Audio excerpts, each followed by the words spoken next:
Yes, the live stream is on. And I'm on. So welcome back, a month off. It feels like a year, but it was only a month, so it's weird. Anyways, I hope you enjoyed your month off. I don't know if it's a month off for you, but it was a month off for me. For those of you who are new here, I've never been here, welcome. We're very, very happy that you're here. This is our living room. This is my wife's living room. Let's be clear. I live here, but it's all hers. And so, but the truth is that we built this place actually 17 years ago. We moved in pretty much today. Wow. So today's the 18th, right? Yeah. That's like, it was the 17th or 18th of August 2007. So however that long that is, I think it's 17 years. It feels like a long time. We've been, doing these events and many other kinds of events, but all of those are meant for you. And so let me just tell you, for example, what's coming up this week. If you like to participate in things, Wednesdays for you, because it's called Deep Listening. It's an interactive it's an art and wellness event, but you'll participate. So there's like Tai Chi-like movement, there's guided listening. It's a very kind of like meditative kind of thing. And then eventually we go into music making all together. And you don't have to be a musician to do that. We're all musicians, but it's really nice. There are some musicians in the group, and so it's really good. It's really cool. So it's led by Keith Lay, who's a internationally known contemporary composer. He's been played by the OPO many, many times and other orchestras around the world. He was just played in the Czech Republic and other places in Europe recently. So it's kind of cool that he comes every month to do a little workshop. It's all based on Pauline Rivero. I forget her last name, but she came up with that in the 70s, but he's a certified deep listening instructor and guide, and so you should come do that. Now on Friday we have a virtuoso, world-class Australian guitarist. We took a weekend off from International Guitar Festival, but we're back for the next 2 weeks. On Saturday we have the Maharaja Flamenco Trio. So we have 3 people from 3 different parts of the world. Silvio, the guitarist, is from Romania. Is another world-class, so strong, like really, really good guitarist. And the percussionist will blow your mind, trust me.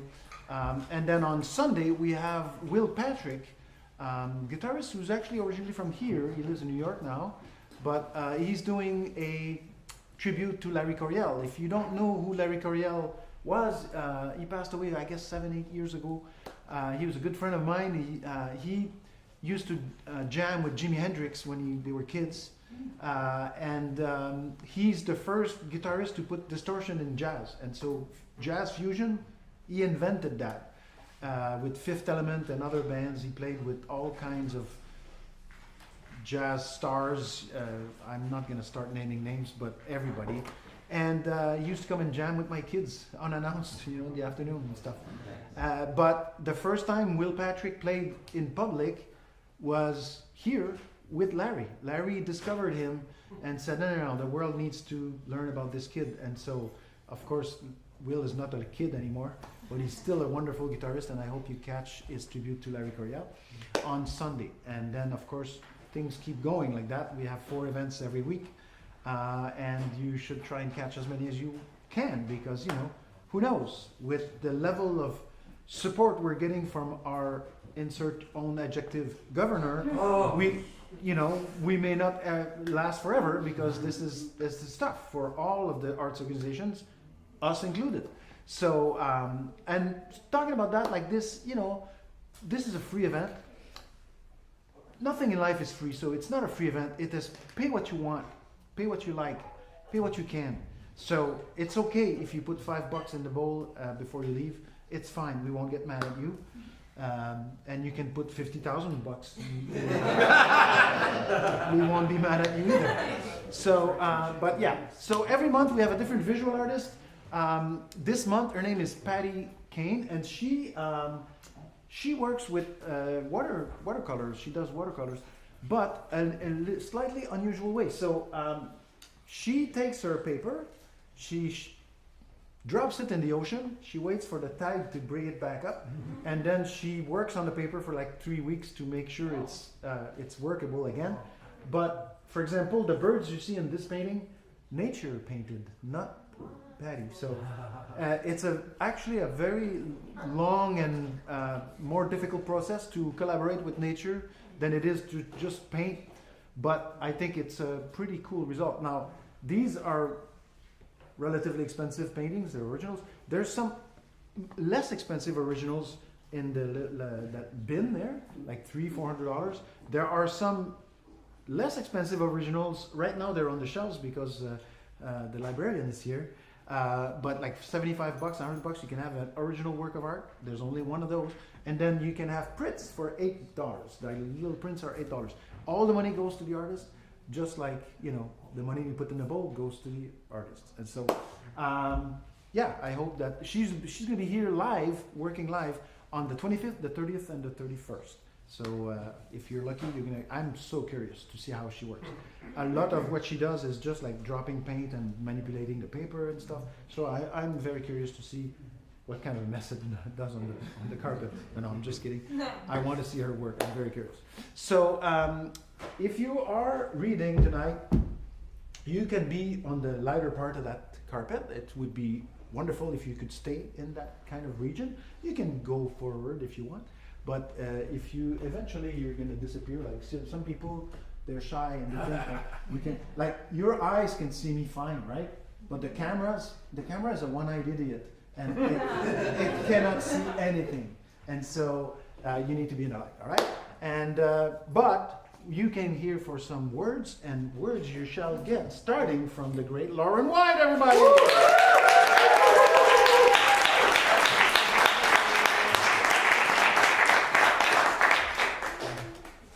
Welcome back.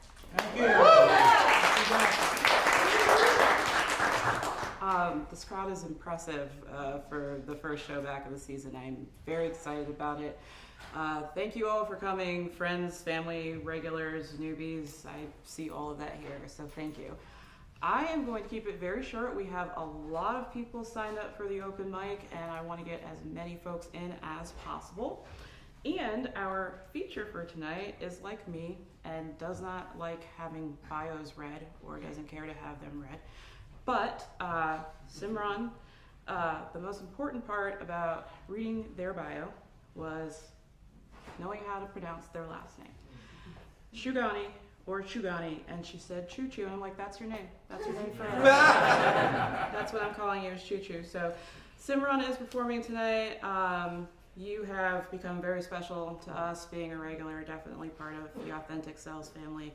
I know a lot of us are very excited for you to perform, and I'm not even going to take any pictures because I know Jody takes all of them for you. So I am going to. I'm going to sit back and enjoy. So Simran, everybody. Thank you.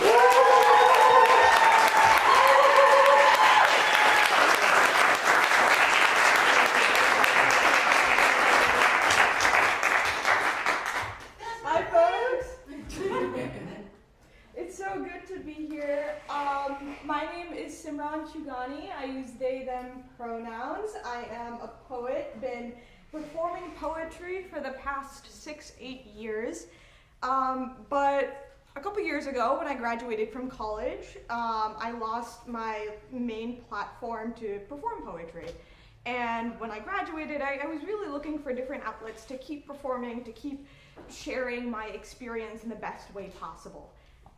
For those of you who are new to my poetry or will be hearing it for the first time today, I bring up a lot of themes around queerness, around dismantling the patriarchy, about demolishing white hegemony, and it's all themes that, frankly, I was really, really scared to say out loud in a state like Florida. And so when I moved to Florida a year and a half ago, and found the Authentic Selves family, it seemed, and it was, the perfect fit. So I'm really, really grateful to have been coming here for about the past year now, and really grateful to Lauren for all of the time and energy that she puts into the show. Can we give it up for Lauren?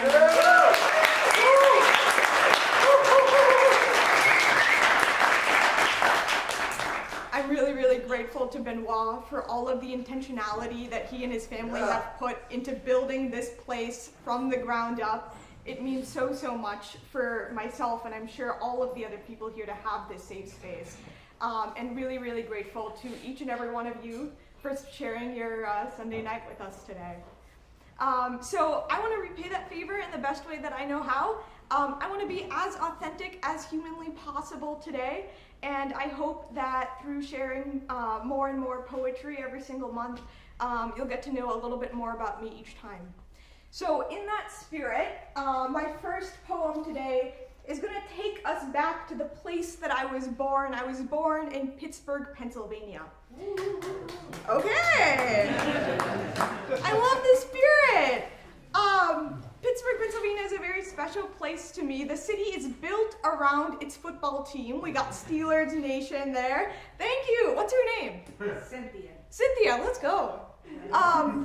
Steelers Nation is a huge, huge deal in Pittsburgh, Pennsylvania. The entire city is really built around it, and that spirit is really, really unique. So starting my life there, Steelers Nation was one of my first communities that I really got to be a part of. And Steelers fans will know that Steelers games are not a guaranteed win. It's not you start out and like, we've got dominant players. No, the Steelers are and were an underdog team. They were always an underdog team, and there was a fight, there was grit as part of that, and it really made me, it's a huge part of who I am today. And so this first poem is almost an ode to that spirit. It's titled The Bruised and the Battered, but Not the Beaten. The day after the 2009 NFL AFC Championship game, the headline on NFL.com read, "The bruised and the battered, but not the beaten. The Pittsburgh Steelers advanced to the Super Bowl." The journalists did a great job with that headline. That game deserved that headline. That game had everything. Twisted ankles, bloody skulls, and a pick six in the last 5 minutes of the fourth quarter. If you want to know what glory looks like, in the most primal sense of that word, look up number 92's elbows, the bottom of number 7's cleats, and the meat of number 43's heart. If you want to know what glory looks like, watch how the city wore black and gold for 4 weeks straight, didn't wash our terrible towels during the entirety of the playoff games, and honked every time we passed a Pittsburgh Steelers car decal. If you want to know what glory looks like, hear school buses enter elementary school parking lots bumping to steel curtain chants and the echoes of those chants in the loudspeakers during morning announcements. I promise that we were the only brown family in that city of steel with dedication to the game bigger than the Atlantic. The reason my brother and I practiced diving catches and had binders full of football cards is because our dad let us watch Steelers games on his shoulders. And the reason my dad adorned a Steelers jersey for the first time is because it was one of the most important ways to bridge the gap between his American dream and his white colleagues. But don't get this twisted.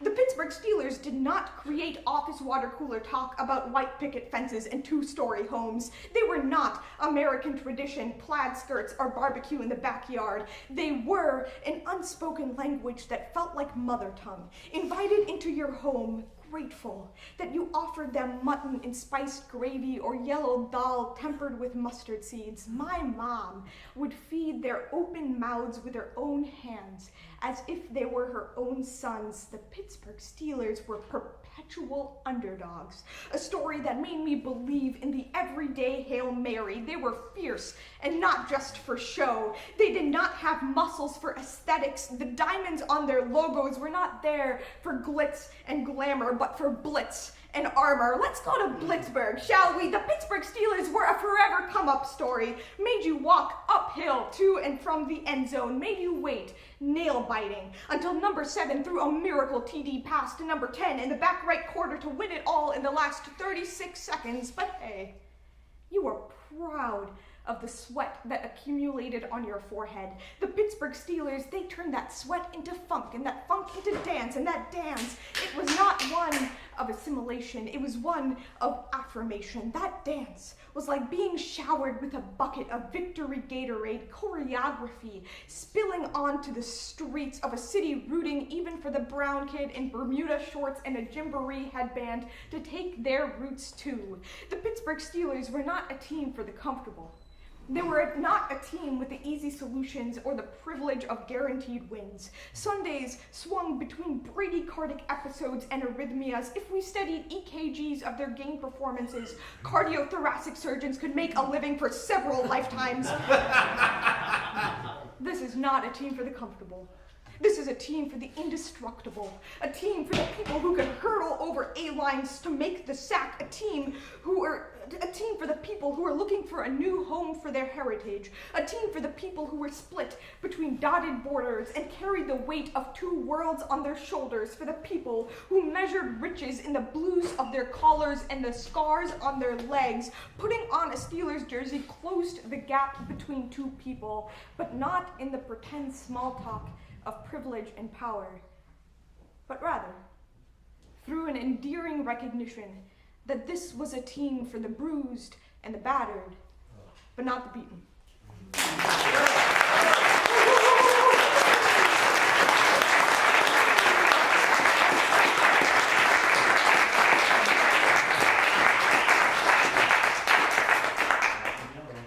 Thank you, everyone. Yeah, black and yellow, black and gold. My brother for a very long time was such a dedicated Steelers fan that my mom would only buy him clothes that were either colored black or gold because he refused to wear any other color. My next poem is something that really hit home for me as I was growing more aware of the world. I think growing up and learning more about how the world works, I carried a lot of anger and angst inside of me. And for a long time, I was told that anger and angst, it was such a negative thing. It was not purposeful. It was a waste of energy almost. But in looking deeper into where that came from and to like really think about like understanding what anger, what angst can do, it's really a superpower.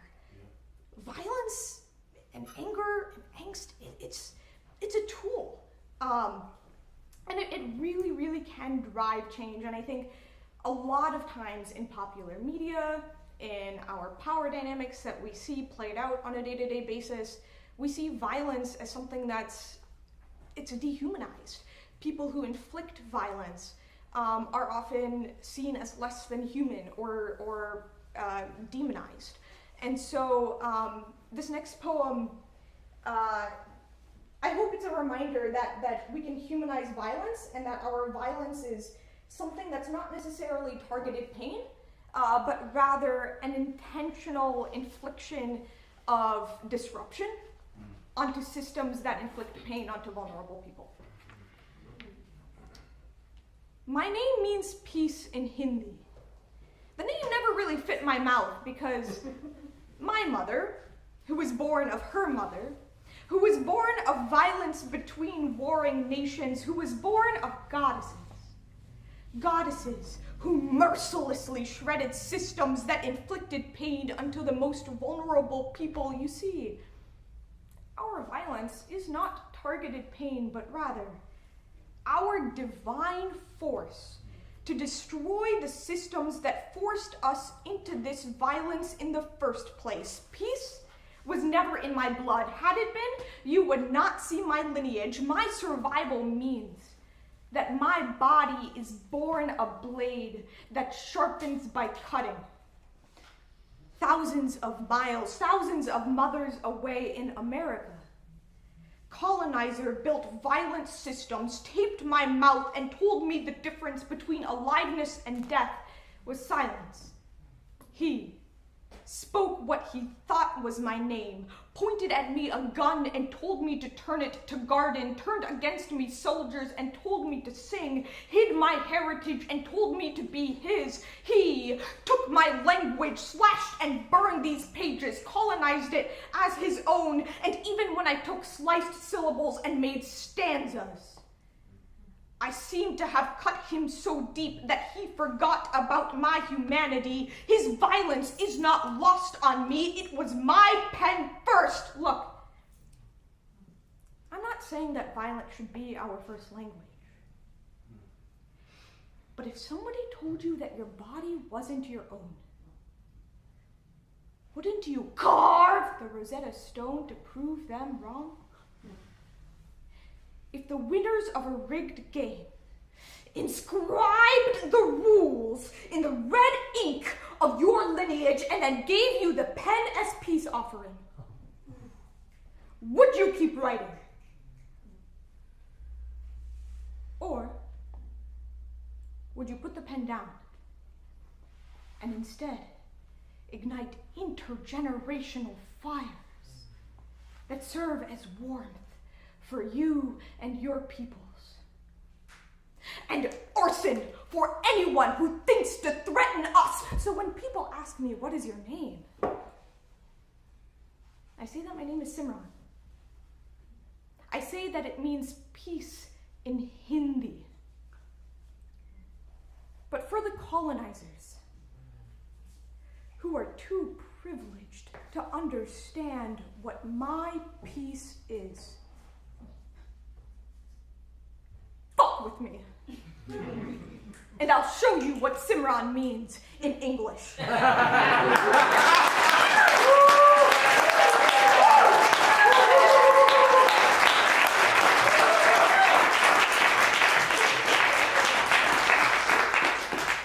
Performing those last two lines never gets old. If I'm ever having a bad day, that's what I say to myself in the shower.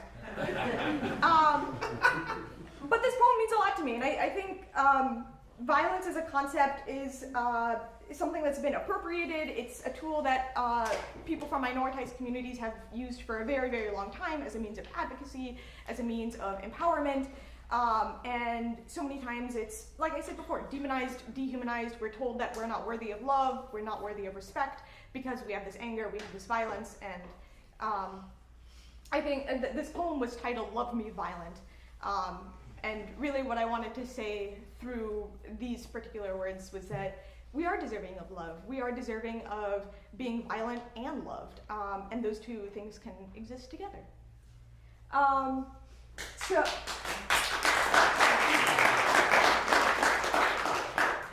you. As some of you may know, I am currently working on putting together my first poetry collection. Yeah. Woo. Thank you. No need to applaud yet, it's still a work in progress. But the title of the collection will be Here Is My Hand. And I want to title it that for two main reasons. One, because it is all of the stories written on the palm of my hand. And two, I really want it to be hopefully something that resonates with people in a way that I can kind of, through this poetry, say, hey, here is my hand. If you see yourself in it, if you feel that this resonates with your experience or your story in any way, even if it's a sliver of the experience, here is my hand. Take it if you need. I will hold it as much as I can. This poem, I think, will be that final poem in this book. It's titled In Science, Nature, and the Universe. Sometimes I feel so trans. I feel like I can't contain it within myself, like it's been building for so long, and now that it's there, correction, now that I know it's there, I just need to explode into a million minuscule particles that have a gravitational pull to each other so strong that I defy the laws of entropy to stand 6 feet taller, and I want everyone to know that yes, this does indeed make me a mad scientist. But not as in the noun, like I am a mad scientist, but as in the adjective, like my existence is mad science. And not mad as in the adjective, like that was a mad experiment, but mad as in the verb, like can you imagine the beauty and grace it takes to be so maddened into saying out loud that this is not an experiment, to be ripped, slaughtered, and chained to Murphy's Law, and only to escape the handcuffs by out-chaosing the perpetrator, for my tongue to be nothing but slown and slaughtered for 19 years, and still to self-surgically stitch it back together for a taste of what aliveness could look like. Would you believe me if I said I channeled a break-force hurricane and wore it as my prom dress? Sometimes I feel so ineffable that my body levitates until I see mountaintops above clouds while I shoot lightning bolts as extensions of the trajectories written on the palms of my hands. And sometimes it just feels so normal to exist in my body. Like the world is still turning, like tomorrow is Monday, and nothing ever changed. And to reconcile these feelings, perhaps, is to know that the soft smile that spreads across my face when I see my reflection is an explosion. Over and over again, and to know over and over again that I am changed, that I allow myself to change, to shift, to be tectonic plates that create earthquake and snow-capped mountains in the same epoch. How I let myself see above the clouds while my heart rests at my feet. How I allow myself to be volcano and molten lava flowing up and down a hilly prairie. You see, it is only when I compare myself to universe, to natural beauties and natural disasters, that I see parts of myself that are true, that I allow myself to become so loud and so capable, that I change my name to Sher, which in Hindi translates to lion, which in my life translates to soft, empathic leader, who observes more than he takes. My mother's father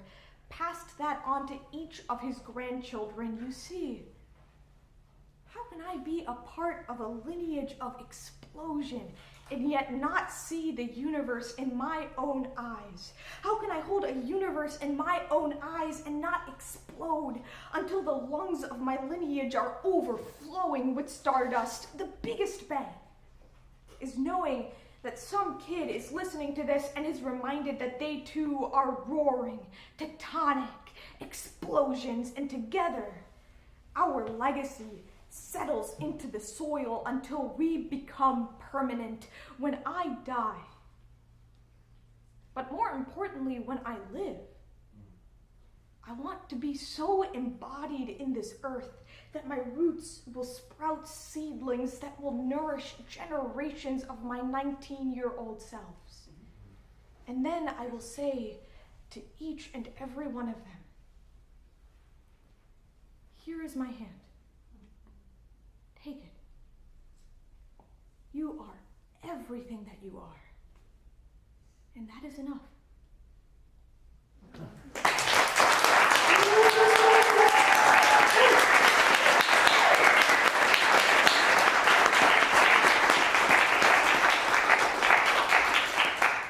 Thank you, folks. I have one more poem, but Lauren, I want to do a time check. You're good. Okay. Okay. Super silly poem, super fun poem. I don't really have an intro to this poem. It's just titled Generative AI Did Not Write This Poem, I Promise. In the mid-1960s, scientists at MIT created the first natural language program that could conversate like a human. And they named it Eliza. Eliza could be the first in a generation of AI programs, the scientists said. They said that generative AI could facilitate peace talks between world leaders, predict accessible, affordable, life-saving prescriptions. It could even spawn its own children, who could each create PowerPoint presentations in 1/3 of the time it would take the rest of me and my carbon-based brethren to do the same. So, it's interesting how the only thing pilot users did with Eliza was talk. Eliza swore that her words were plucked from shooting stars in a sky of numbers, and quickly, her spilling of numbers looked oddly familiar to us. She became less machine and more reflection in the river, permanent enough for us to see ourselves in her, but temporary enough for us to feel comfortable telling her our secrets. It is the perfect computing synecdoche. And so we talked. We talked like binary is our hymn. We told her all there is to tell her about the pills that we never swallowed, the one time we gave broccoli to our dogs when we were 5. Fine, the 11 times that we did that. We told her about the anger we still hold toward the people that will never understand us. Funny, the scientists who created Eliza, I don't think that they ever understood us. You see, part of the reason they created her was to demonstrate that conversations between humans and machines would permanently reside in absurdity, a stream of consciousness that would only exist as unreactive elements in figmented breaths. So, it's interesting how all users wanted to do was have a conversation with someone, something, who seemed to have no other task except to be present with you. How quickly we took the most anti-human body and used it in the most human way. And after seeing how pilot users interacted with Eliza, scientists immediately began warning about the dangers of conversation with generative AI. But I'm not completely sure that I agree with these scientists. Sure, generative AI gives the worst hugs. But it can explain the peace of watching the city wake up on a Sunday morning pretty damn well. It seems to know anxiety like someone falling backwards into nothingness, and it can act depressed as if rock bottom lacerated its beating heart. I think generative AI has made me more human. And if I'm being honest, that sentence is pretty scary to me. So no, generative AI did not write this poem, I promise. But I wouldn't be surprised if, scribbled in the margins, it wrote a word that will cover deserts with rain clouds, written in deep sea blue ink that bleeds onto our fingertips as we hold the page in our hands.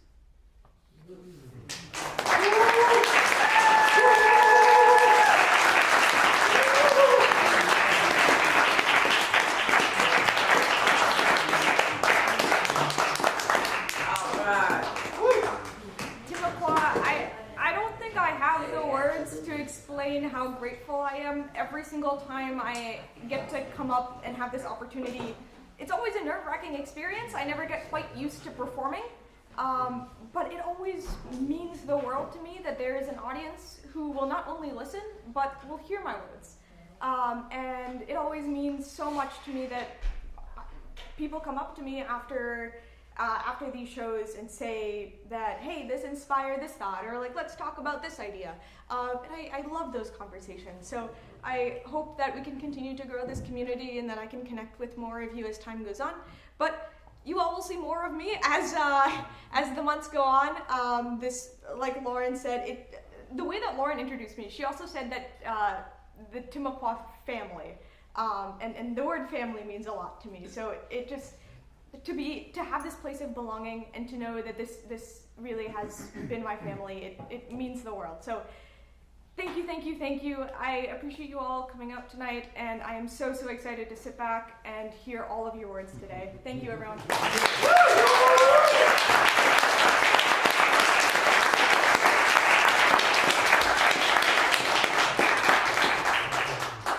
Keep going.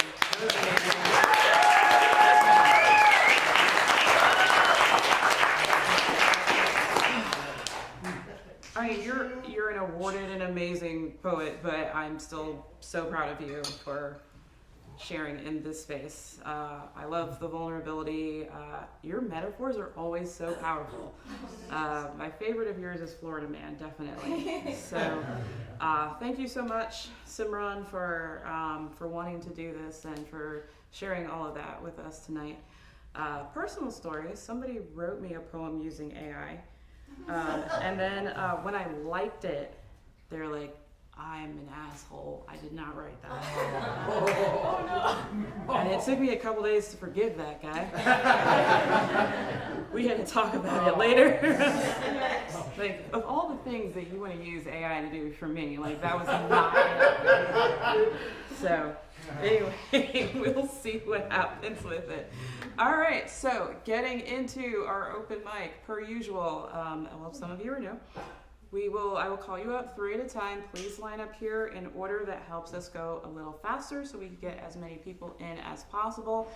5 minutes, folks, please. I know I have been very lenient in the past, but because we have so many people, I really need everybody to keep to that and respect that we have a lot of people here that want to read and share their words and give that same impact, okay? So our first 3 will be Kay. That's what you get for always signing up first, too. Kay, Adrian, and Cedric, please.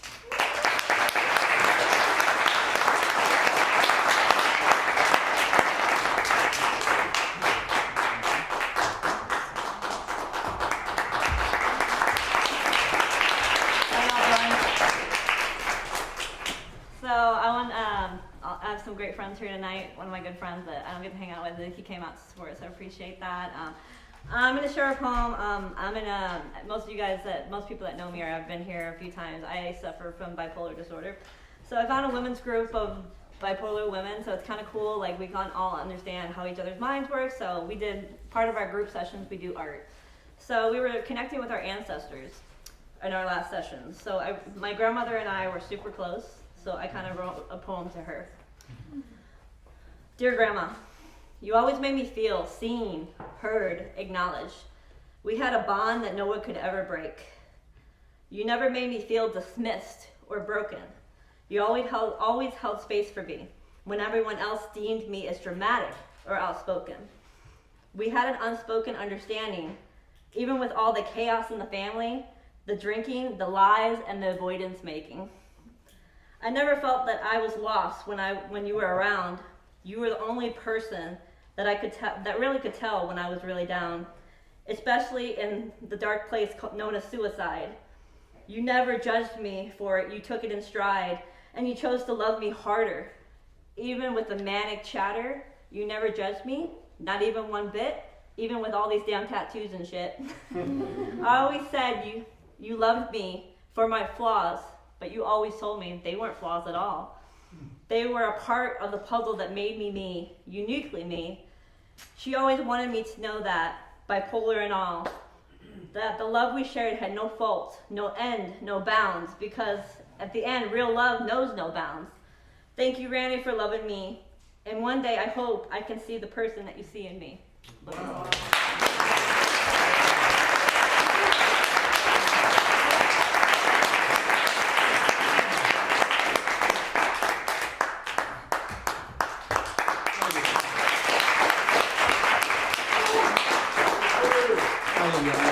My name is Adrian Prophet. I'm here to do a poem and break out of my stage fright as well. Yes.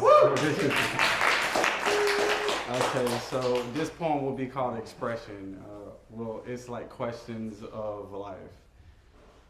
Reaching for the seasons to mix some rhythm in this meaning of life. What I believe in is conceiving the heart beating your dream into physical being. I mean manifesting the blessing deep inside. As your positive vibe attracts and it drives your ambition, collides, the damn mission is to rise your frequency. Up high, forget the perception. That's your deception, just decepting beauty. Truly for your eyes, your reflection is what's on the inside, so let its sun shine. It's shocking, short of electric, self-esteem building like Tetris, legs step on the heels as it climb or build the muscles to live my heaven, a legend, expressing greatness. I won't escape it. I'm going to portray it. Adrian, the statement I'm making is fascinating with determination. There's no extermination thing. I'll make it. I have created my entertainment. It's basic. I found what's my favorite taste because I taste it. It's intoxicating. I love it. It's my sport. To hunt it, yes, I chase it. It chase it. That waste, but get me wasted. Kill my ego as our transformations has awakened the beast. This beauty is sweet. The relations is deep. We reach a peak and see something amazing. But that's just me. What are you chasing? Does it make you feel animated? Jump out your boots and go chase it. It's the fear you face it and find the greatness. You are the greatest displayed it.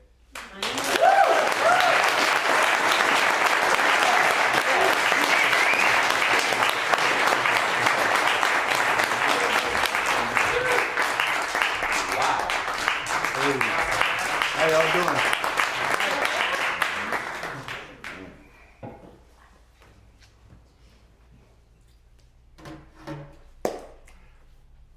The idea of a nasty person can be president. It plays in my head like a ridiculous song. I'm not being political either. To me, it's a question of right and wrong. Good versus evil. One's focus on others against one trying to make his pockets fatter. Whether proactive or reactive, I believe the character of a person still should matter, especially the president. One's coming through the front door, and one's slide coming from the rear. Slippery, trying to finesse. The contrast has never been more clear. Here's my poem, Freedom of Speech. It said one race can own another, and one race was better than the other. He couldn't understand how his master was his childhood friend, best friend. And he said, let's make America great again. Young minds were listening to that freedom of speech. He said, yes, we can. He said, I have a dream and I've been to the mountaintop and saw my fate. And I do love my country, I fought for it. But I implore anyone to tell me, when's America ever been great? Don't worry, I'll wait. Does it mean times of slavery, sharecropping, and Jim Crow? Someone made me see it clearly. Now hearing those alike don't want to be reminded, so they fight to eliminate critical race theory. It's not all bad, but it's not all good, and it's funny. The American dream depends on money. Groups that enslave blacks to this day hates minorities. Still, some say America's never been a racist country. The fuck? Sometimes I don't recognize the intent, like what was really meant. In America, a felon can't vote, but he can't be president. Make that make sense. Freedom of speech is our First Amendment right. Through it, our thoughts will give light. Our thoughts are rarely original, but regurgitated though.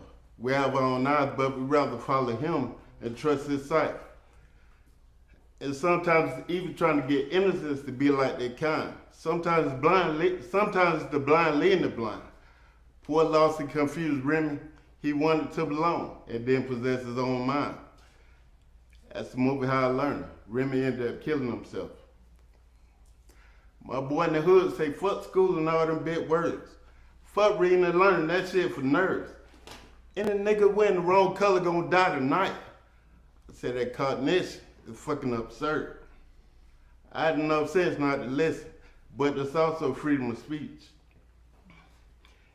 If one doesn't have his own head, he must be cautious of how he's being led. Because freedom of speech is just the right to repeat what someone has said.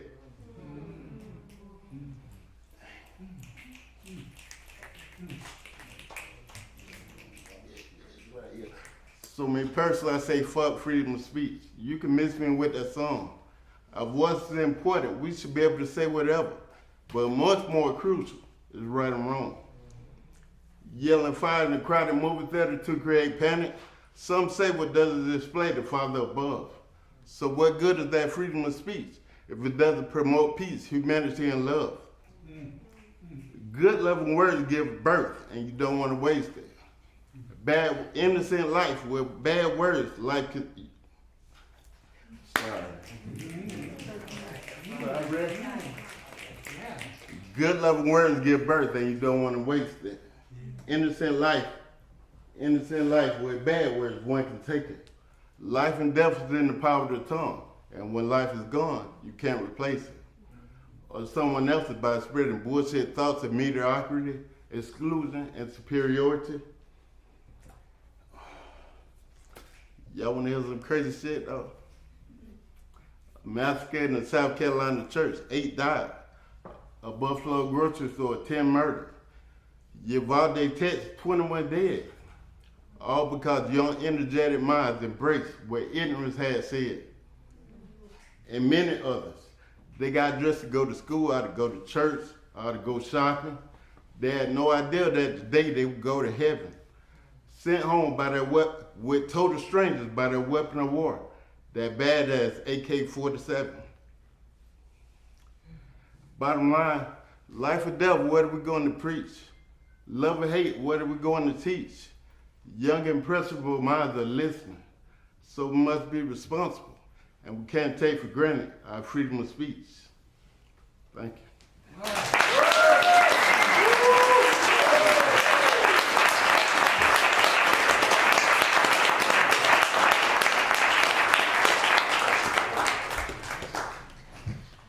Thank you all. That was my actual response to This Is Not a Racist Country too. Whatever that. So I don't want to talk a lot up here tonight since we have so many people, but I do want to say a few words about Kay's poem. So many of you know how I feel about mental health and how I like to talk about it. Anthony's back there nodding like profusely. So that one really resonated because a lot of what you said is a reason why we don't talk about it.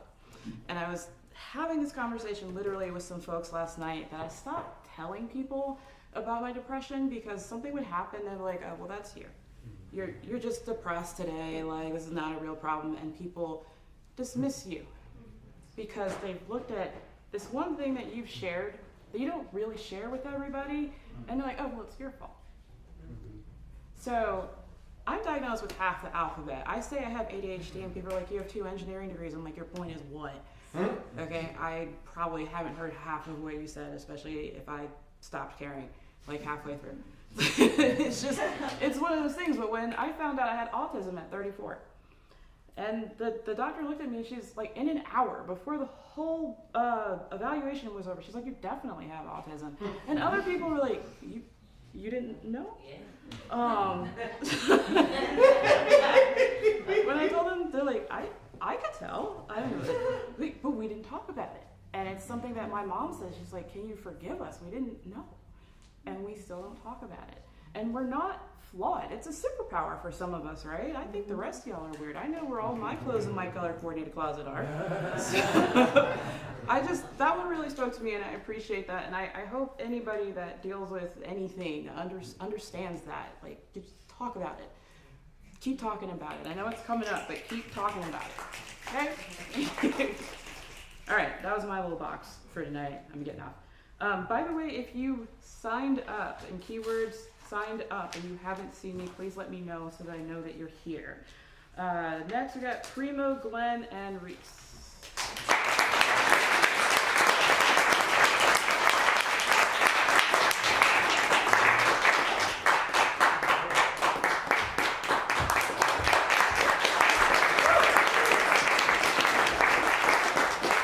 How you doing, guys? This is I think my 3rd time here. It's the first place that I ever performed at. So, and I've been trying to do a little bit more often, but this place is really special to me just because they, everybody just kind of welcomed me with open arms and allowed me to just say things that I wouldn't say to people that I knew in my whole life, and I can say it in front of y'all. So, a lot of love for this place. But I'm gonna try and do 2 poems, the 2 short ones. This one's called Am I Doing Things Better? Am I doing things better? Am I making the same mistakes? Do current potential missteps have the same impact as past earthquakes? I want to do better and I feel like I'm trying my best, but day in and day out, frustrated with my own perceived lack of progress. I just want to be out of this maximum security prison made out of the pink flesh in my skull. Freedom from this squishy prison feels like it only has two modes, push and pull. I just want to be the potential I know I have, but can only seem to temporarily tap into. I'm trying my best to get over these hurdles that were given to me, myself, and I in my own mental. Understanding that nothing or no one is permanent in your life, and we're lucky for the rentals. I'm tired of the only season in my mind being cold these days. Once warm memories that I had ran to in times of toughness that felt like the warmest of beach days. Now cold, blizzard, frigid ones replace them and the switch is stuck on replay. I wish I could not care and disconnect like how I used to. But usually when I do that, I hurt others, so that skill set I recognize is no longer useful. Yeah. I miss being a selfish prick sometimes, because justification for bad behavior used to feel so easy. But now that same brain doesn't refrain from using those decisions in the past that currently maim me. Therapy, better habits, and narrative shifts I recognize as essential things to continue limping forward. Hot and cold treatment, conditional relationships, black and white mindsets used to toxically draw me in, but that's no longer what I'm simping for.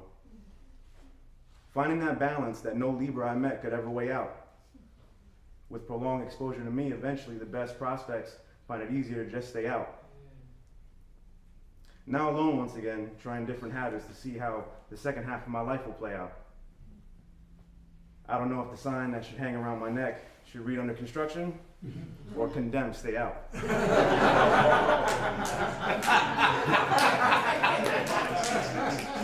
But I do know that I'm not actually different than how I was 5 years ago. I just care less to hide it. What I'm learning is to live inside my own life and not to reside to living outside it. The toughest lesson for me has been letting go and knowing that what you really need in this life at the right time, the universe will provide it.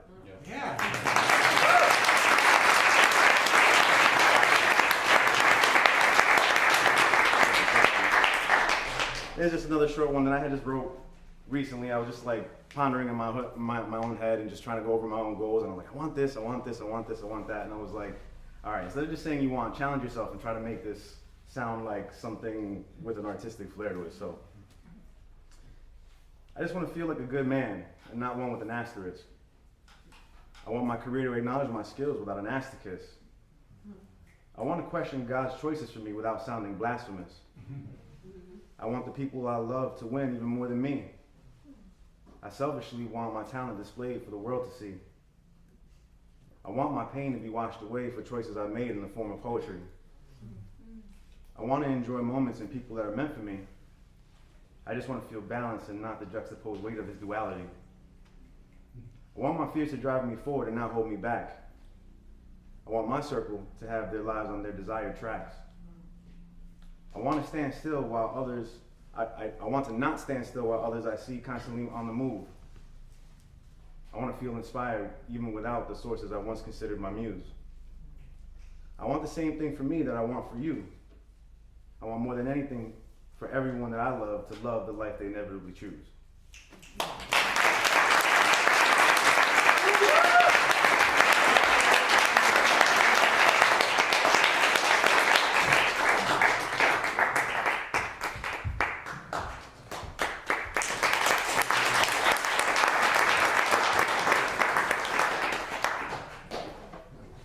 My name's Glen, and most of my poetry I put to music. And being a native Floridian, I am sickened by the fact that anyone would feel fear to speak their truth. Because we are all, it's not about rich or poor, it's not about black or white, gay or straight, young or old. It's that we are all, everything you see in the universe and on our planet, we're all made of stardust. We're all the same. And I don't like the fact that they want to divide us. Here's a song I hope you enjoy. It's called Be You.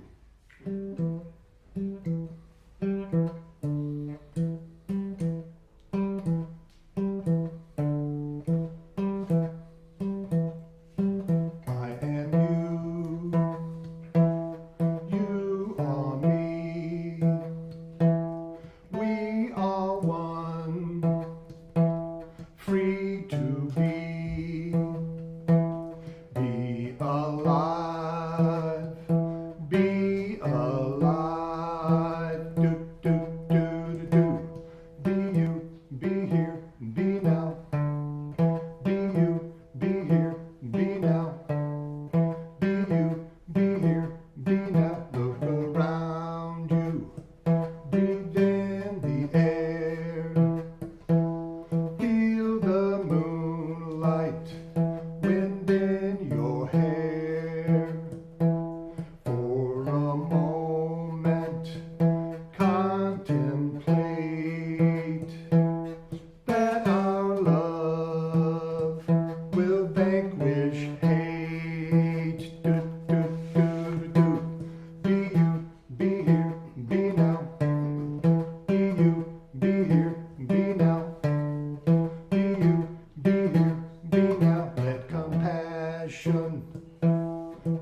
and this is a poem from my poetry collection that's still in the works.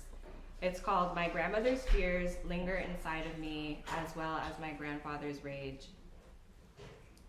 When you decide to no longer continue the dysfunction that has plagued your family, you are also the one who begins to feel the really icky things that linger in your bloodline. Both of my grandmothers were at the mercy of their men, hit and hurt, then held and hungered for. There was this fear that turned over in the cogs of my mind about never wanting to end up with a man who would dare lay a hand on me or raise his voice at me in anger. It was absolutely terrifying to think about, especially since I'd already experienced physical and emotional violence. High levels of cortisol in the brain arise due to this kind of trauma, and it is confusing when you associate love with being hurt. Instead of having a secure attachment style to my parents, a disorganized one formed instead. I desperately craved closeness with them while at the same time wanting to be as far as fuck away from them. Yep. A very exhausting place to be indeed. Because I was not taught how to self-regulate and fully feel through my emotions, the two I feel strongly and have a hard time writing out are rage and sadness. Honestly, my rage scares me sometimes. I feel when the warm anger creeps into my ears and then into my cheeks, trickling down the back of my throat, leaking into my heart space, quickening my heartbeat. My teeth grit and I feel my face muscles twitch. But it's when the rage drips down into my hands that scares me the most. My palms quiver and grab onto the nearest thing, a wad of paper, some tissues, air, if nothing else. Then I clench my fists hard. Sometimes that's all I do. Sometimes I nearly black out seeing red. Sometimes instead my steering wheel or my own thighs get punched, my hands aching and exhausted once I'm done. I am not my grandparents. I refuse to be the punching bag or the bruiser. I will fold my grandmother's bloodied uniforms and hang up my grandfather's battered gloves. They need to be burned now. I scatter the ashes in the sea as a prayer which says, I know they suffered greatly, and I hope they can now find solace. But please, please do not make me pay for their fears and transgressions. Please, please, let me be loving and kind. Thank you.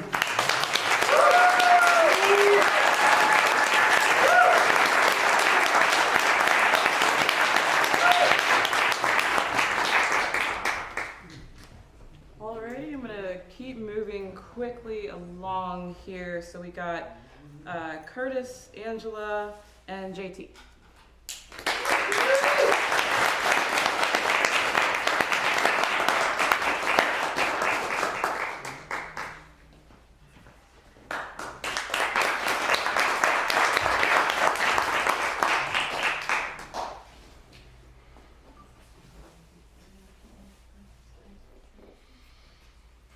When you're important and you die, you get streets named after you.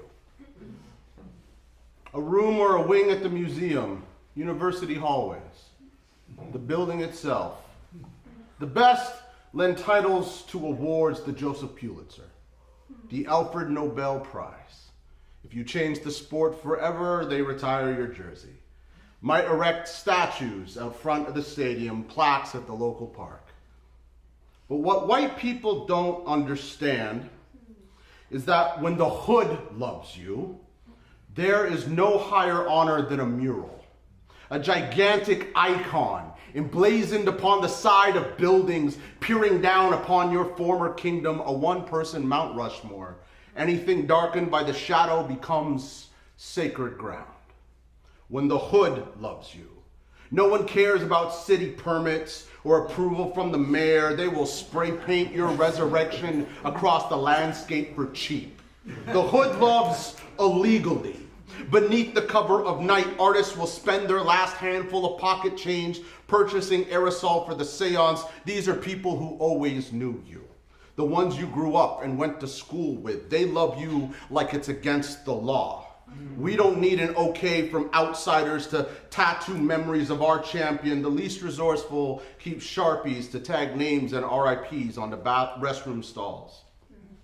When Tim Rumsey died, all I wanted was a mural on the side of Dandelion, his old stomping grounds, where he attended the open mic every week, lighthouse gaze cast permanently overlooking Mills Avenue, his red Phillies cap reborn as a crown, guardian of the block.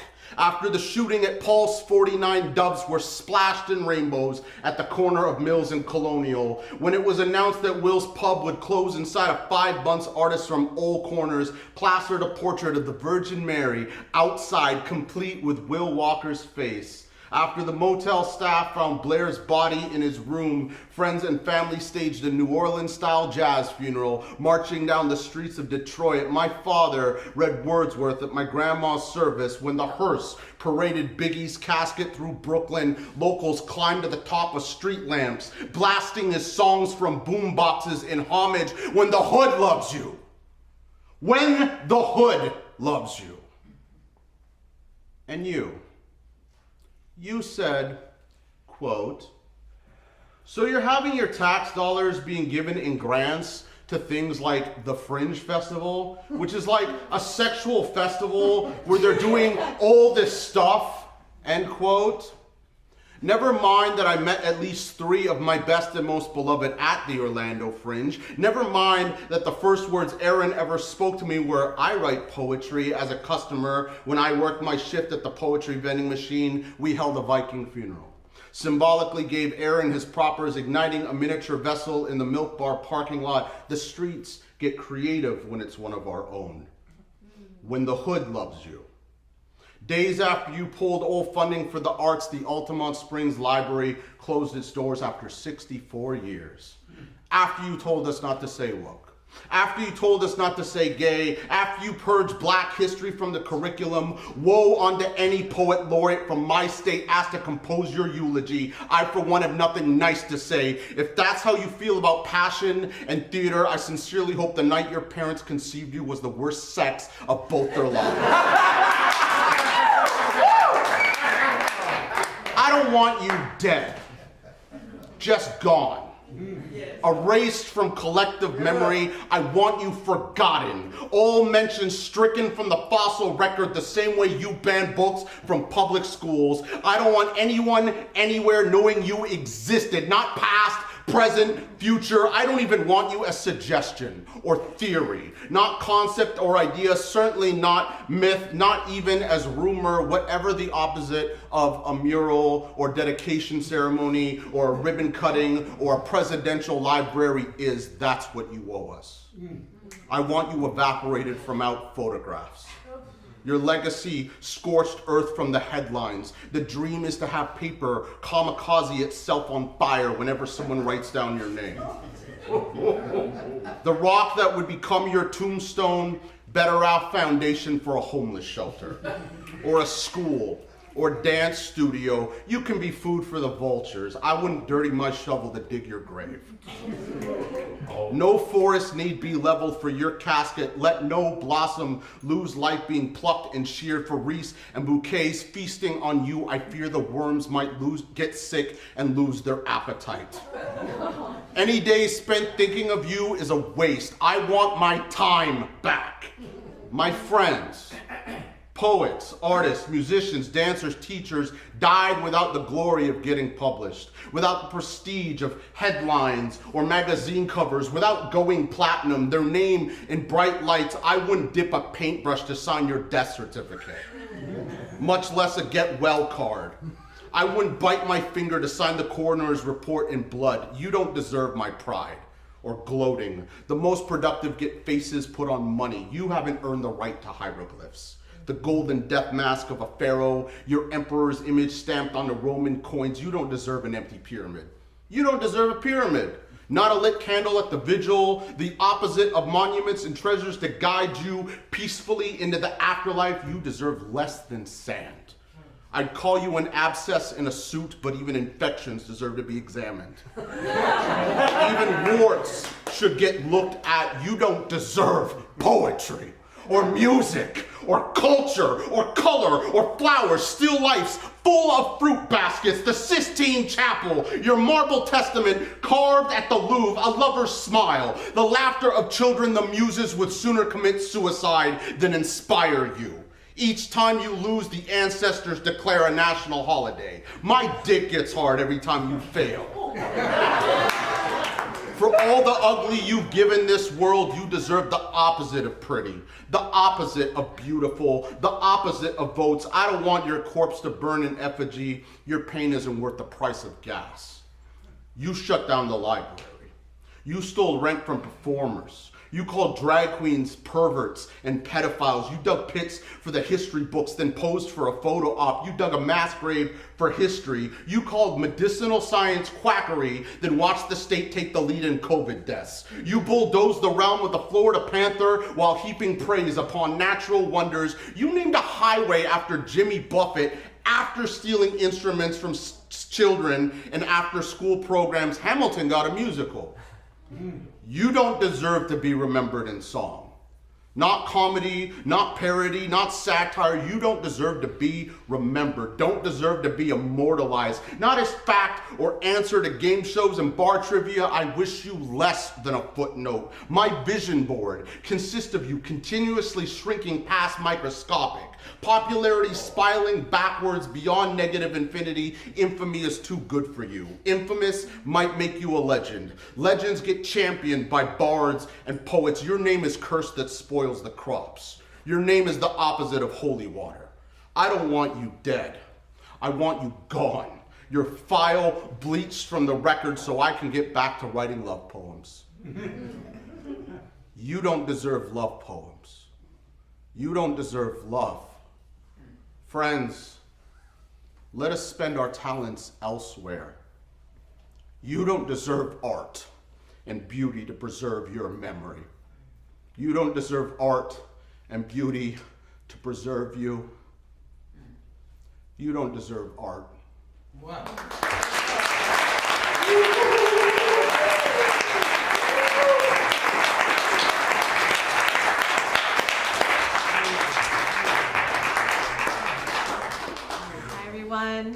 This is my first time here. It's absolutely beautiful. I started writing poetry about 5 years ago. Really, it saved my life. I appreciate you sharing about mental health. My family is riddled with it. I've struggled with suicide, depression, and all of that, and writing has saved me. And so I write about beautiful things and rage also. So I'm going to share just a couple of short poems that have come out of that. This one is called The Goodnight Kiss. Lips rippled wax softened from the heat, stumbling toward the moist pillowed pink, falling into the cavernous waves of warmth and wetness. Breathing you in and out, my body bends towards you, a tree bearing the weight of child's play, a sea storm splitting me wide open, seedlings awake with the unleashed rays falling upon the earth.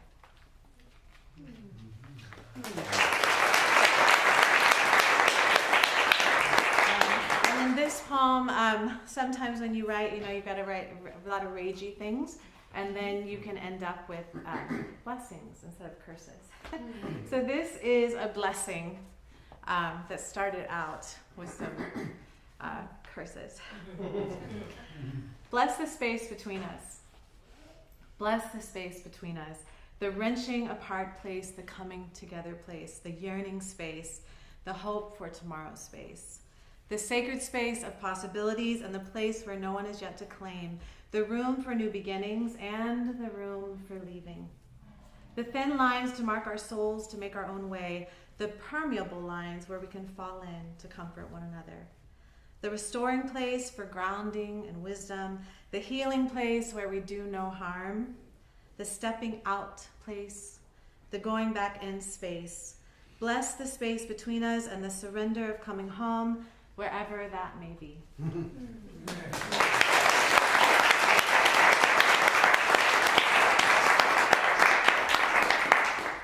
you, and this is the last one I'll share. So I grew up, I don't know if anyone has a backwoods Pentecostal background. But that's me. My father was a minister, and I grew up in a lot of places where I've had to do a lot of healing from too. I still feel real tied into my spirituality, but it looks a lot different now. So this is called handling. They took me and they held me down over and over again until they couldn't stand to see another thing wrong with me. Like pulling nits from my hair, my nose, my eyes, every last damn particle that would make them feel embarrassed. For themselves, for what they were and were not, for what they needed to be and couldn't quite get a handle on. And so they handled me.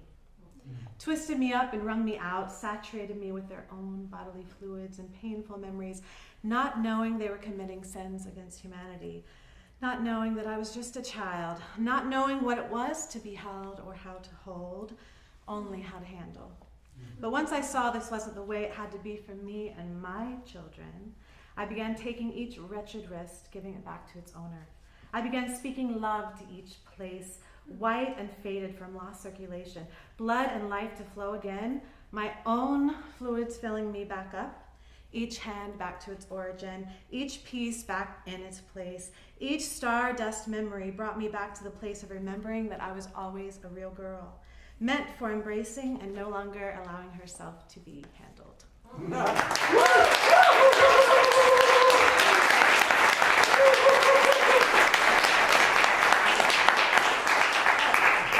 That last poem is, I do have some books and chapbooks, and that last poem is in a book coming out soon if you want to see me about it later.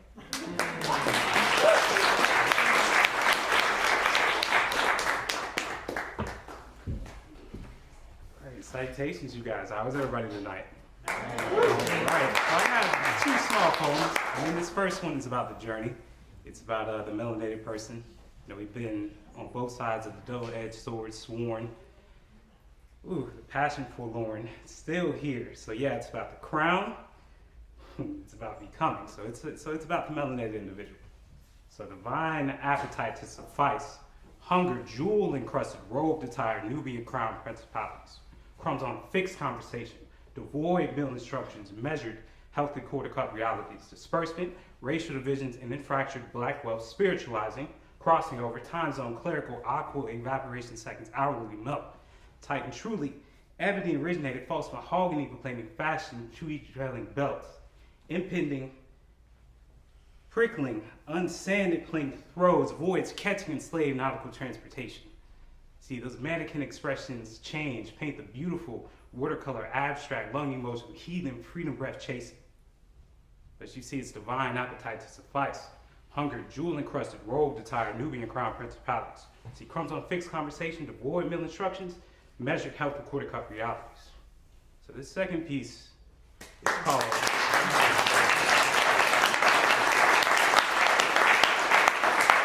it's not always about the war, it's not always about the struggle. This second piece is about love.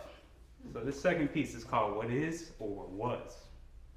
See, a metaphysical forever within my comprehension, air beneath my being to break the wholeness of my fratricide motivated ascension.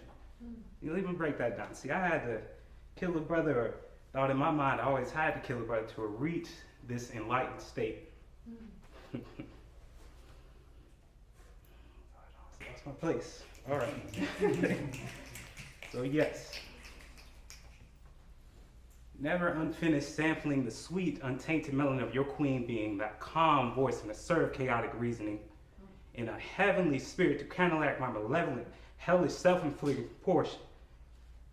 Please give me the ability to read these cryptic carrying distortions. See, I paid the fertile and long-bounded dues to pay our marital union, a god as I feast upon the succulent climax of our sexual communion. But you see, it's always a medical forever within my comprehension, air beneath my being to break the wholeness of my fratricide motivated ascension.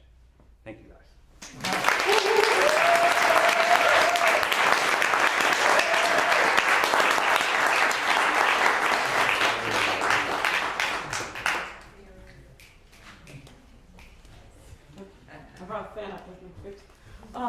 Thank you so far. I don't know how you guys do anything by heart. Personally, I can't do it. Yeah. So when you guys were like, I lost my place, I'm like, I wouldn't I wouldn't even know where I was. So just, you guys are awesome with that. I can't do it. Let's see. Nelson, Claver, and Anthony.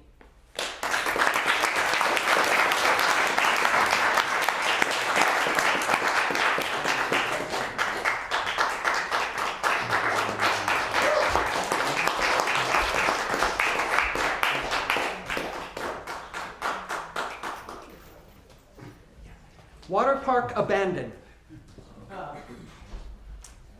Der Stuka plummet.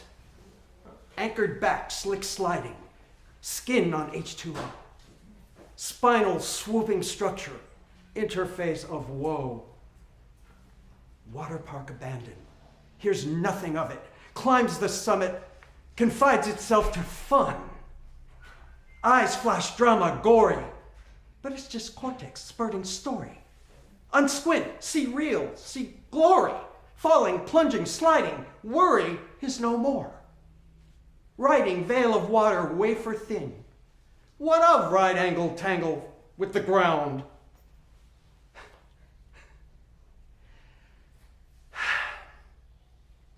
Splash fabricated Everest on stilts.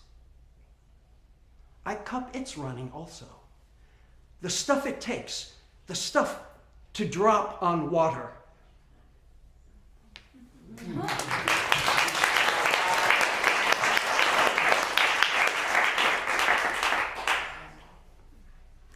Inoculate conception.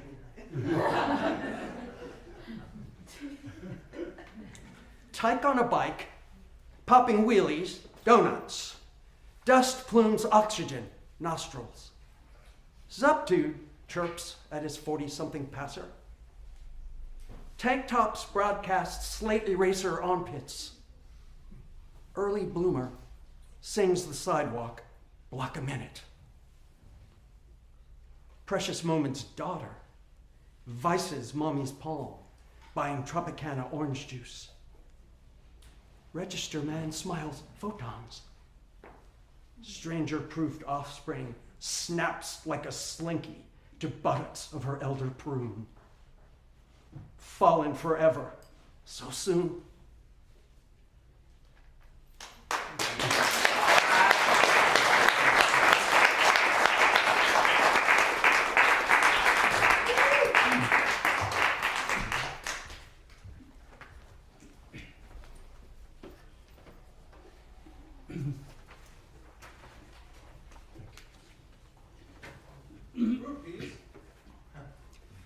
This is a poem for two voices.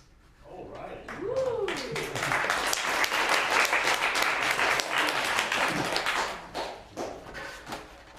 The background to this poem is my father died of nuclear contamination after working in a nuclear test site in Alaska. And ever since then, I've been an anti-nuclear activist working to abolish nuclear weapons. So 10 years ago, I started a project called Nuclear Abolition, Hiroshima and Nagasaki Interfaith Commemoration. And so this year, one of the members of my congregation wrote a piece of music, and I said I'd like to write some words to that music. He called the piece "Without Them," and these are the words. And so I'm going to read a stanza. Claver will do the chorus and go back and forth, etc., etc. It's called "Without Them" because the people that died in the bombings of Hiroshima and Nagasaki, we are without them. And so this was the impetus of the poem. We still hear the bells. Who are we without humanity? Where were our eyes looking when we dropped the bomb? Without noticing, it would blind us somehow. We will bury the bomb. We will not give up the ghost until we put an end to the mind that's made a future without hope and imagination.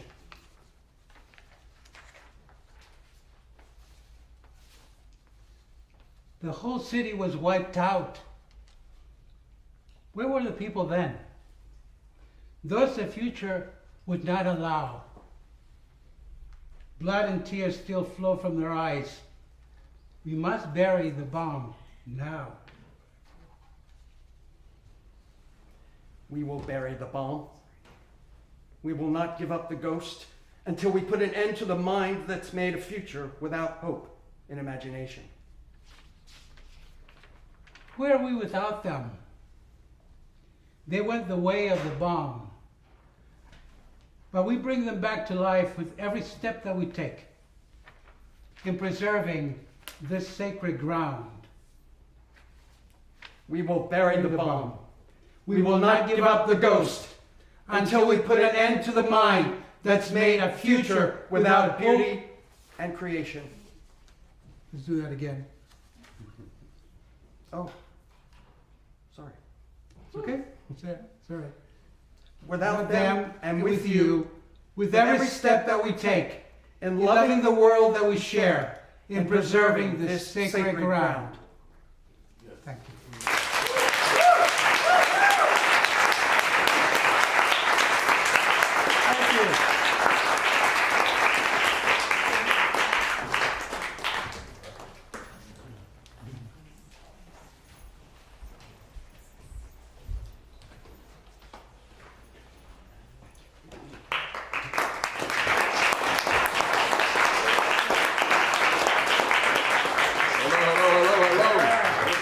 How's everybody doing? Yeah. First and foremost, big shout out to you. You did an awesome job. Your voice is very much needed, like I told you earlier. Keep writing. I can't wait to see that book. Thank you. You're here.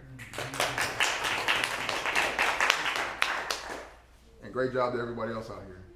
I'm not disregarding you. So, I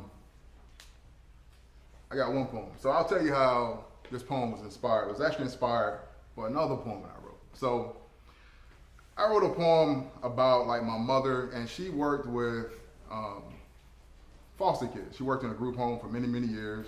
She worked at a few, but worked a lot. She worked with, many different children. And so I wrote this poem and I shared it with my wife, and I was telling her like, yeah, man, this is what my mom did. She's my hero. She is. Like, who wouldn't be very proud of their own mom for like helping other kids, just knowing how much she meant to you, right? And then she asked me a question. She asked me, how did that make you feel? And I was like, proud, what do you mean? And she asked me, no, how did it make you feel that she wasn't always able to be there? And I was like, wow, I never thought about that. Now, mind you, I will tell you, I have a large family. I was very fortunate to have other people around me that made sure I had everything I needed. But it was one of those things, like we were just talking about mental health. You never really think about that one little thing in the back of your mind. Sometimes it's big, sometimes it's small, but you never think about it. So this poem is me, like, feeling those feelings, right? This piece is called Superheroes.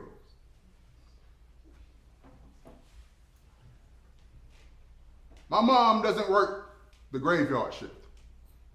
She works miracles. Squeezes 27 hours out of one orange sunrise, stretches 3 paper-thin $5 bills into a 5-foot pile of groceries. But 27 hours still isn't enough.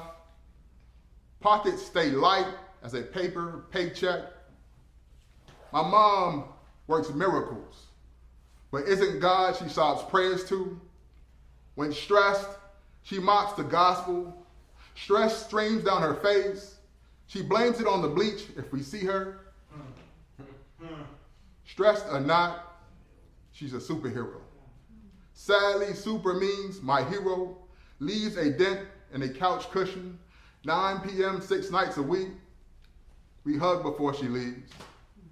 She leaves, shea butter fragrance. I wrap myself in it like a fleece blanket, curl up in the dent left in the couch cushion. In it, I play make-believe. Make-believing I fall asleep in her lap for the night at home.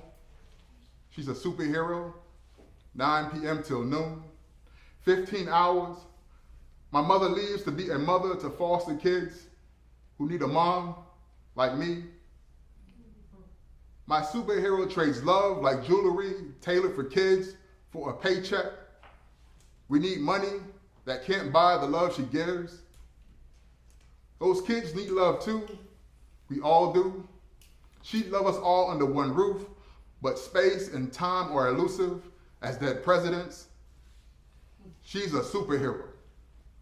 9 p.m. her Chevy Caprice rumbles over speed bumps, passes a peeling entrance sign through a gate of iron pickets, fencing the Cutler Manor complex. My superhero leaves me with a complex.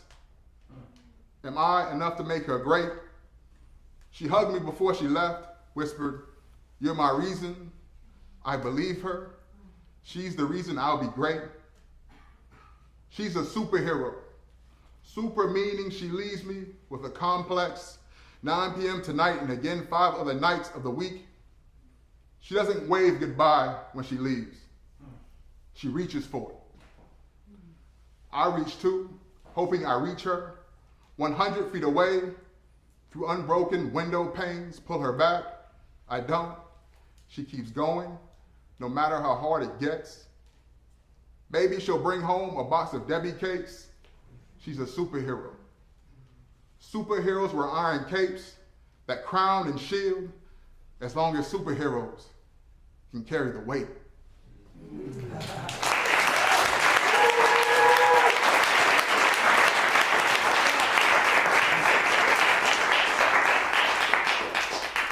I just want to say one more thing too. Like, if you see this is about superheroes, sometimes the people that we call superheroes aren't necessarily the ones that are in the limelight. So whatever you do, whatever you pour into this world can make you a superhero. So don't be afraid. Keep going, So. I'm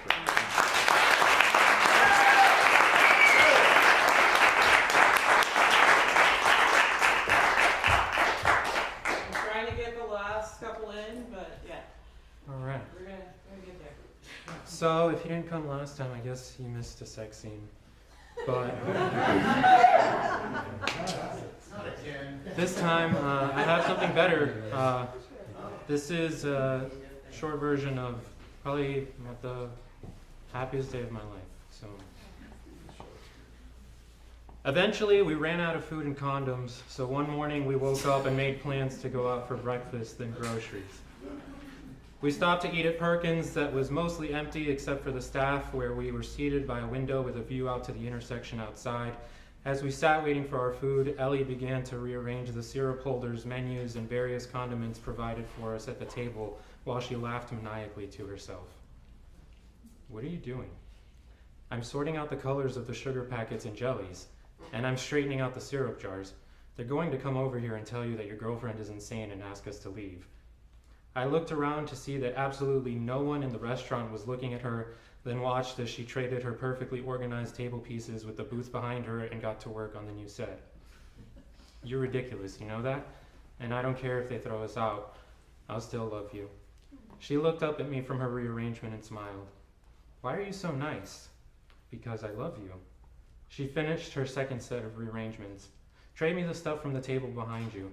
I turned around to comply with her request, but saw our waiter carrying our food over and stopped before grabbing any of the things from the other table. I turned back to see her hiding her sniggering very badly beneath her breath. Our waitress placed our plates in front of us. "Thank you." Ellie sucked in her breath to try to control her laughter. The waitress looked at us with a bemused and puzzled expression before she turned and walked back toward the kitchen. When we were alone again, Ellie returned to her manic self-amusement. "We're going to need to leave an extra tip for dealing with me." "What has gotten into you today?" "I don't know, I'm just feeling crazy happy. Mania, it must be the weather." I smiled as my heart rang out with the cadence of her laughter. When we were done eating, we took the check up to the register and I left a 25% tip. We got back in her car and drove over to Walmart. I'll skip over the Walmart, but needless to say, we bought condoms. After we were back at her apartment and had put all the groceries away inside, we sat on her porch. "Do you want to go on a walk? It's just too nice to stay out It's too nice out to stay indoors." "Where to?" "There's a playground near here. Let's go there." It was a small playground with a slide that was entirely too small for us and a set of swings. She sat in one of the seats and I began to push her higher and higher. Wait, I'm going too fast. My belly shirt is riding up. I don't know how to stop. Just drag your feet in the dirt. I'm moving too fast. Can I jump? I'm just going to jump. At the top of her forward arc, she jumped and landed safely a few feet in front of the swings. Okay, this time we'll both just swing ourselves. We sat together on the swings and went back and forth on an alternating rhythm. As we would pass each other, I attempted to brush her lightly with my hand or leg as we laughed as the swings began to swing in haphazard diagonal arcs. We let ourselves come to a slow stop, then just sat talking to each other. Do you want kids? I guess so, but I frowned. I was afraid to speak the words out into reality. Is it that you're worried they'll turn out as messed up as you? Because I feel that too. She looked down at the ground and kicked a few wood chips around. I guess I always imagined myself being a mother eventually with a kid or two. If we had children, they'd probably have dark brown hair. I'm not really blonde, did you know that? I only dyed my hair last semester for Halloween. I was Margot Tenenbaum. You're a brunette, I remember from Lit Theory last year. Oh right, I didn't think you'd remember that. I don't think I spoke once in that class. You were quiet, but I remember. Do you think I look good as a blonde? I looked at her, then nodded my head. I like your hair blonde, but I liked your natural color too. I don't really have a preference. You're beautiful either way. She threw her arms around my neck and kissed me on the cheek. You're too nice. I think I pull it off. I'm glad you agree. I tried to walk forward a few steps as her weight hung on my body and we fell to the ground laughing. We walked back to her apartment, and when we got there, she made to enter the door to the apartment, but I grabbed her arm and pulled her back to ask her something that I'd wanted for a while. Hey, can we take a picture together? I have a few selfies of you that you've sent me by text or snap, and that video of you singing Cocoa Butter Kisses, but I don't think we have anything together. She agreed, and we sat down to take a quick landscape selfie of the two of us sitting on our porch. Do you mind if I make it my profile picture? Sure, why not? Well, my ex was always really weird about this kind of thing. She didn't want to take any pictures together or to make our relationship Facebook official. I mean, Facebook official is a pretty lame concept. I know, I don't really care about the status or if other people know we're dating or not. It's not about that, it's just, today's been so wonderful. I just want to have a picture of us like this, happy. I never want to forget this. And that's it.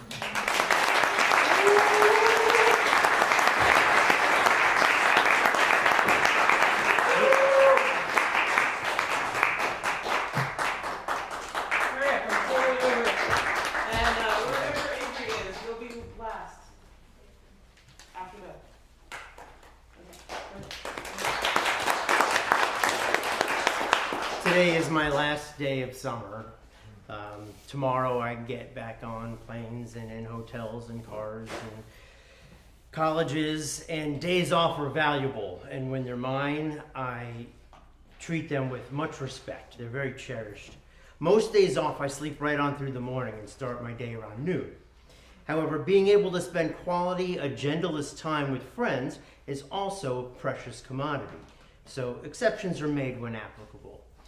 This was one of those times. Like many Americans, my friends and I share a double-sided addiction to caffeine and sugar. So, on this particular morning, it was no surprise when we came to the conclusion that somebody needed to go out and acquire coffee and donuts. It was also no surprise that I was the chosen one. I'd like to believe that it's because I enjoy being of service. Some people might call that people-pleasing. But it's probably more likely that it's because more often than not, I return with more than just coffee and donuts. Usually a story of preposterous antics that would have never occurred had anyone else in the group drawn the short straw. Dunkin' Donuts was a short drive away, and like most mornings, the popular coffee house was buzzing with junkies. I had a sizable order with specific requests from each member of my group, and keeping in mind the patience of the employee behind the counter as well as the customers in line behind me, I made every attempt to place the order as precisely and efficiently as possible. One by one, I read from my list, and after ordering for everyone else, I added a glazed cruller and a large decaf for myself. We don't have decaf. the girl behind the counter informed me. They don't have decaf? Right. I thought to myself, how can that be? This is a Dunkin' Donuts, for heaven's sake. They're known for their coffee. I suppose I could have simply moved on and ordered a regular coffee, and I'm sure that would have made the people in the line behind me much happier. But, and here's the kicker. I have this insatiable need to know things, and not just know them, but to understand. It's not a popular trait, certainly not with the ladies. I've never gotten a second date from it. But I just need to know. When I ask someone to clarify, it's not because I'm trying to be a nuisance or that I'm challenging them. I seriously am interested in understanding what they're really saying. This was one of those times. You don't have decaf? I repeated back to her. She smiled. No, was all she said. My mind retraced all of the times I had gotten decaf coffee from this very Dunkin' Donuts in the past and couldn't conceive that those were all conjured flashbacks. Is it just this Dunkin' Donuts, or did all of the stores stop selling decaf? Oh, no, we sell it, she said. We just don't have any. Okay, that makes a little more sense, I thought, but wow, for a Dunkin' Donuts to run out of decaf still seems a bit extreme, especially this early in the day. You must sell a lot of decaf to run out, I half inquired and half contemplated. With a light and airy tone, she replied, no, not that much. She seemed just as willing to carry on the conversation despite growing hordes of patrons behind me frothing at the mouth. As relaxed as a pile of pillows, she continued, most people ask for regular. Do you know when your next shipment of decaf will be coming in? I asked. Shipment? Yeah, when are you gonna get some more decaf? Oh, no, we have decaf, we just don't have any made. My body took a deep breath all on its own, and I was overcome not only with a sense of retroactive justification for having pursued my inquiry, but also the desire to ask, well, why didn't you just say so in the first place? Thankfully, at that very moment, I found my internal filter that I lose at least once a week, and quickly put it in place before my thoughts became words. I then chose to continue my conversation with as direct a course as I could muster. Would you be willing to make some? Sure, she said. It'll take a few minutes. She could not have been any sweeter. She was playful and her voice lilted like that of a lark excited to greet the new day. That'll be fine, I said, having trouble believing this conversation was really happening. I watched as she danced over to the coffee machine, filled it with decaffeinated beans, and pressed the start button. 2 minutes later, I had my decaf. I collected it along with the plethora of other goodies my friends had requested, and being careful to avoid eye contact with any of my fellow customers, I escaped without injury. When I returned to my friends, they were thrilled to hear another episode of What Happened to Doug this time. Actually, they would have been surprised and disappointed if I had merely come back with food and drink. The retelling turned out to be a hit, and my buddies were plenty entertained, which further justified my decision to banter with Duncan's Lark of the Month. I can understand how my incessant need to know things might frustrate people. That is certainly an unfortunate side effect, but sometimes I just need to know. This was one of those times. I wanted understanding, and I wanted my decaf. I got both.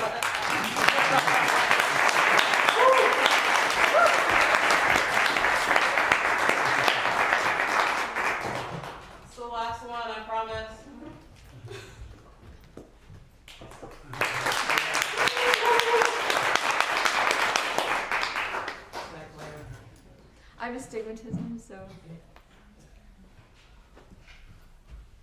The other day, I was walking out of Walmart when I passed the missing children's board, and I saw my face.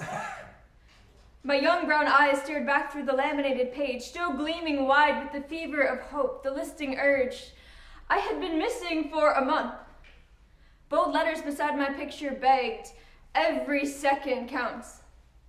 I shook the image from my mind, tried to forget the bitter memory slowly bubbling up my throat, But then, as I was driving through the intersection, I saw myself sitting on the curb. Now, my skin was leather thick, and my hair matted into a mangled mess. My hand held up a cardboard sign on which black Sharpie print cried, "Anything helps." I looked away before they met my gaze, wheeled all but the road ahead to fade into my rearview mirror. But later, as I was scrolling on my phone, I found my portrait gazing back through someone else's post. This time, I wore a collared shirt, tucked beneath a pinstripe suit.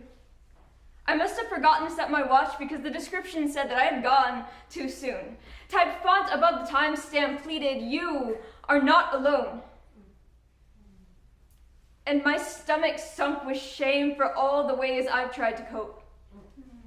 Forever thinking I could sacrifice some pieces and still come out a whole. Now, I can't stop seeing myself looking back through other people's eyes, dwelling on all the pathways in which our stories coincide, thinking I only escaped their fate because I left the hotel, because I didn't get in the car, because I stumbled into an open mic and not into a bar or a bed or a graveyard, because I didn't take the pills, but I wanted to. And then I didn't take enough because I couldn't keep them down, couldn't bear the feeling of my body sinking slowly underground like I wanted to, and they wanted to. I find we share a bloodline born of the same conditional love, both cast out to catch futures we could never recognize, and I try to forget. I look away. I feel ashamed. Why should my fears catch them first when we've been running the same race? We've been stumbling along at the same intermittent pace, tripping 2 steps forward, 1 step back, and our shadows are the exact same height. They're both 38 centimeters wide and follow us into the night, but still the clock keeps ticking, telling me that every second counts, and I try to find my footing, to cling to anything that helps, and people call out telling me that I am not alone, but I know that they can't hold my hand and walk me to my goal. So I step forward. I remember seeing through a child's eyes, step forward, dare to meet a stranger's stare and offer up my open arms, step back, observe how far we all have come, reflect on how much strength it took, and feel proud.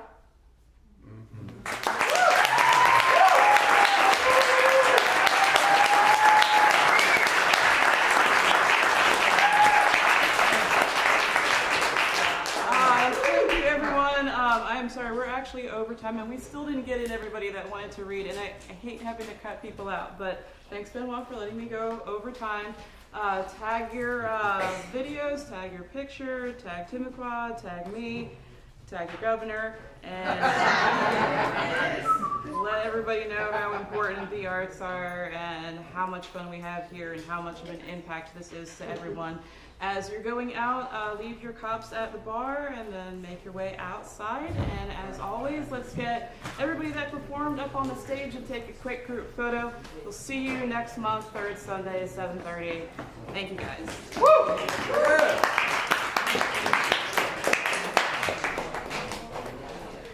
Jody. My camera dude.